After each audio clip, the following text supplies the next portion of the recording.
भगवान श्री राम उपवन में विराजमान थे, राजमहल में नहीं, और वो केवल अंतरंग भक्तों के साथ ही उपवन पधारते। और जब प्रभु उपवन में बैठे हुए हैं उसी समय 4 महात्माओं का आगमन होता है, और वे चारों महात्मा जो हैं सनक सनंदन सनातन और सनत कुमार के रूप में प्रसिद्ध हैं, जिनके लिए मान्यता है कि वे देखने में तो सर्वदा बाल्यावस्था के ही प्रतीत होते हैं, पर वो नए कब से अनादिकाल से सृष्टि बनी तब से उनका प्राकट्य हुआ है। वे वस्त्र धारण नहीं करते, बालकों के रूप में निर्वस्त्र ही रहते हैं।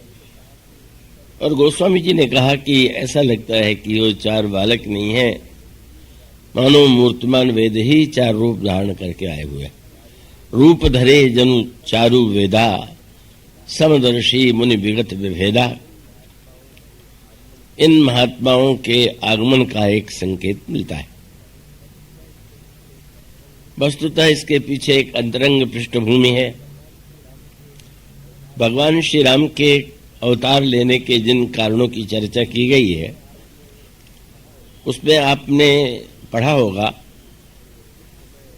कि जिस समय ये जो चारों बाल्यावस्था में वेद स्वरूप चारों महात्मा वैकुंठ में भगवान का दर्शन करने के लिए जाते हैं,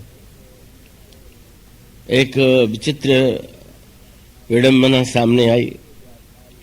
वैकुंठ के द्वारपाल जय और विजय द्वार पर खड़े हुए थे, और ये चारों महापुरुष आते हैं और भीतर प्रविष्ट होने की चेष्टा करते हैं। जय और विजय को लगा कि ये तो हमारा अपमान है, हम जब द्वार पर खड़े हैं तो बिना मुझसे पूछे ही इस तरह से चले जा रहे हैं।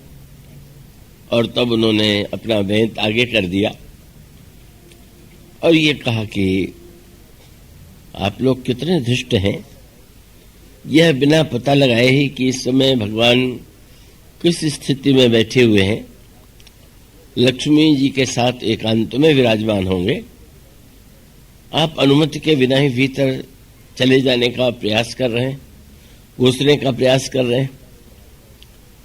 इन चारों महात्माओं को क्रोध आ गया और उन्होंने कहा कि तुम वैकुंठ में रहने योग्य नहीं, वैकुंठ के द्वारपाल का पद तुम्हें जो मिला है तुमने उसका उपयुक्त उपयोग नहीं किया है, इसलिए हम श्राप देते हैं कि तुम्हारा 3 जन्म होगा और 3 जन्मों तक विविध रूपों में तुम जन्म लोगे और अंत में भगवान के द्वारा ही तुम्हें मुक्ति प्राप्त होगी। श्राप देते ही श्राप के पश्चात भगवान तक वह स्वर पहुंचा। भगवान बाहर आए, चारों महात्माओं को प्रणाम किया और उन्होंने यही कहा कि आपने इनको दंड देकर के बड़ा उपयुक्त कार्य किया है, और सत्य तो ये है कि ये तो जय द्वारपाल हैं जय और विजय, पर मैं ये कहूंगा कि छिन्नाम स्वभावमपि चेत प्रतिकूल वृत्तिम, अगर मेरी भुजा भी आपके विरुद्ध कोई अनादर का कार्य करे तो उसको भी मैं काट करके फेंक दूंगा।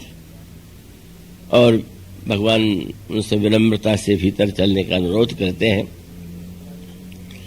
यही जो भगवान के दोनों द्वारपाल हैं जय और विजय 3 काल में 3 युगों में जन्म लेते हैं।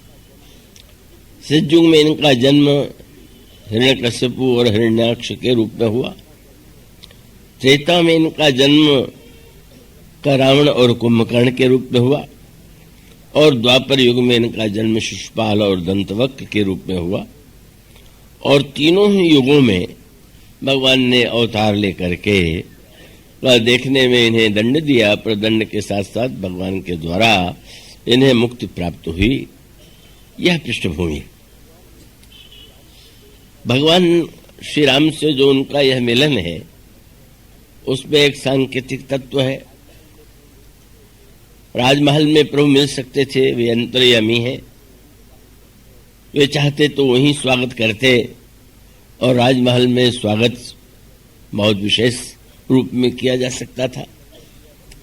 प्रभु ने निर्णय किया कि नहीं, हम उपवन में इन महात्माओं का दर्शन करेंगे, उनसे मिलेंगे। मानो प्रभु का विनोद भरा संकेत ये था कि राजमहल में तो यहाँ भी द्वारपाल हैं ही, उनसे फिर से कोई भूल हो और शाप मिले, इससे अच्छा यही होगा कि ऐसे स्थान पर इनसे मिला जाए जहां पर कोई द्वारपाल न हो। तो इसलिए आप उपवन में चले गए और स्वागत भी रोका था। वहां आते तो इन चारों महात्माओं को प्रभु अपने सिंहासन पर बैठाते, उनका विधिवत पूजन करते। पर वहां उस बाग में तो वाटिका उपवन में वो तो कोई वस्तु नहीं है और आसन प्रभु ने बड़ा अनोखा दिया। अब ये चारों महात्मा जब आए तो अब प्रभु बैठने के लिए आसन कौन सा दे, तो आपने जो पीताम्बर ओढ़े हुए थे उसी को उतार करके बिछा दिया और ये कहा कि आप लोग उस पर विराजमान हो। और वो चारों महात्मा प्रभु के उस पीताम्बर पर विराजमान होते हैं। भगवान का दर्शन करके उनको दिव्य आनंद की अनुभूति होती है। प्रभु श्री राम की स्तुति करते हैं, उनसे भक्ति का वरदान मांगते हैं और चले जाते हैं। जब ये चारों महात्मा चले जाते हैं तो अचानक श्री भरत के अंतःकरण में जिज्ञासा का उदय हुआ। अद्भुत, साक्षात परब्रह्म परमात्मा श्री राम ने इन महात्माओं को इतना महत्व दिया कि अपना पीताम्बर बिछा दिया, उठकर खड़े हो गए, दंडवत प्रणाम किया। तो इन महात्माओं संतों का क्या लक्षण है, इनकी क्या विशेषता है? पर भरत जी स्वभाव से इतने संकोची हैं कि वे पूछने का साहस एकत्र नहीं कर पाते। श्री हनुमान जी की ओर देखते हैं। श्री हनुमान जी श्री भरत की भावना को समझ गए और उन्होंने प्रणाम करके प्रभु से निवेदन किया कि प्रभु श्री भरत आपसे कुछ पूछना चाहते हैं। संकोच के मारे वे पूछ नहीं पा रहे। उन्होंने मुझे संकेत किया है, प्रभु ने हनुमान जी से कहा और एक ही वाक्य में प्रभु ने दोनों की प्रशंसा किया।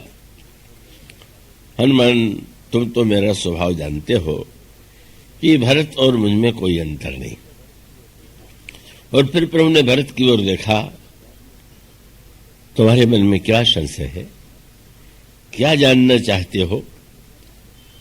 श्री भरत ने यही कहा कि प्रभु, जिन संतों पर आपका इतना अगाध प्रेम है, उन संतों की क्या लक्षण है, बस यही जानने की इच्छा अभिलाषा मेरे हृदय में है। उसी का जब प्रभु ने विस्तार से उत्तर दिया तो ये पंक्ति जो है यहाँ के लिए यहाँ पर मुझसे आग्रह किया गया है कि मैं इस पर कहूँ। भगवान ने संत लक्षण में इस पंक्ति का उद्धरण दिया और उसका अभिप्राय यह है कि संतों के तो अनेक लक्षण हैं और उन अनेक लक्षणों में भी उन्होंने ये कहा कि अब संत के समस्त लक्षण का वो तो भिन्न भिन्न रूपों में दिखाई देते हैं, पर एक लक्षण ऐसा है कि जो प्रत्येक संत में समान रूप से रहता है और रहना चाहिए। और इस संदर्भ में भगवान ने कहा कि सत्य तो यही है कि संत का लक्षण ये है कि वह निरंतर परहित में संलग्न रहता है। पर उपकार वचन मन काया संत सहज सुभाय खगराया, ये काकभूषण जी ने गरुड़ से कहा था। जो निरंतर केवल परहित को छोड़ करके अन्य किसी कार्य में संलग्न न हो, वही सच्चा संत है।